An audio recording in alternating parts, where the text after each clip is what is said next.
Now, I am trying to report to you an accurate picture. So far, heavy artillery shelling is not being heard to the scale it was being heard yesterday. But firings is certainly being heard, which we would qualify as small arms firing. So, is it different from yesterday at 10 p.m. Indian Standard Time? The answer is yes. But it's only 10 p.m. There's a whole night ahead of us and a day tomorrow.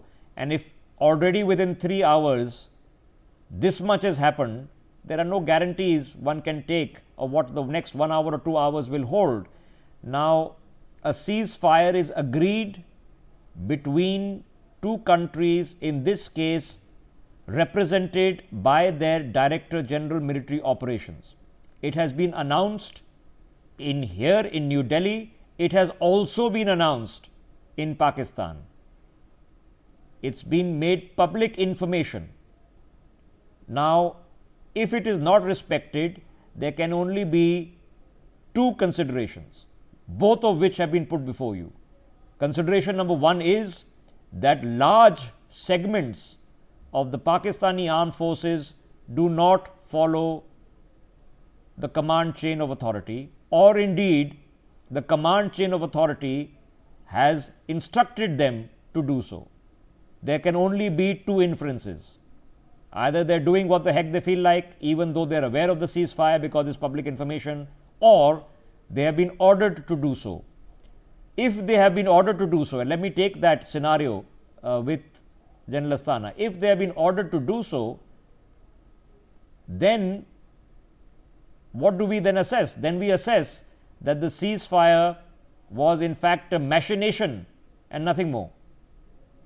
That means then we assess that ceasefire was just to please Americans and get those and get the bailout. That's about all. As far as these people are concerned, I think then in that case they would like to continue because again it's something like and they also know now knowing their propaganda warfare, they would have by now they would have already gone, because they have been very proactive in the information warfare. They would have gone back to Americans to say Indians have violated. Yes. Didn't do it, and we are responding. So I have no doubt that by now this would have been the scenario there, and therefore I think, and so we also have to call it out, because you would have seen in most of our channels nobody has ever thought that this is the kind of and even earlier they have been acting quite proactively on propaganda warfare. So I am very sure that we need to call it out. We also now. But what purpose is this serving, General Asthana? What purpose is this serving other than harassment of India and irritating the heck out of us? What purpose is it serving? See, in Pakistan military, maybe that the moment it was a ceasefire, there would have been a fair amount of troubles on the head of Asif Munir. Maybe. I mean, I'm just speculating as enough. anybody else. So I'm just doing loud thinking that maybe that he would have come under pressure, and maybe that he must be thinking that if the war stops, I lose my chair, period. And therefore the war must not stop. Something where Zelensky is facing. Ceasefire announced between Russia and Ukraine many times, again broken. Both sides blame each other, because Zelensky knows the moment war stops, I am off. I am out of the chair, and therefore it must not stop. Same is the case with some other countries as well.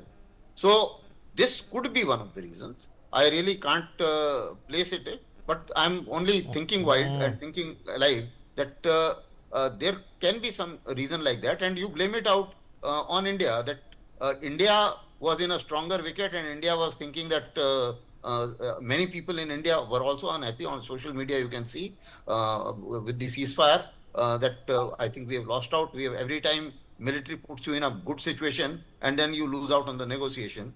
These were the kinds of okay, just hold your thought, because I have more details which I can share with you, and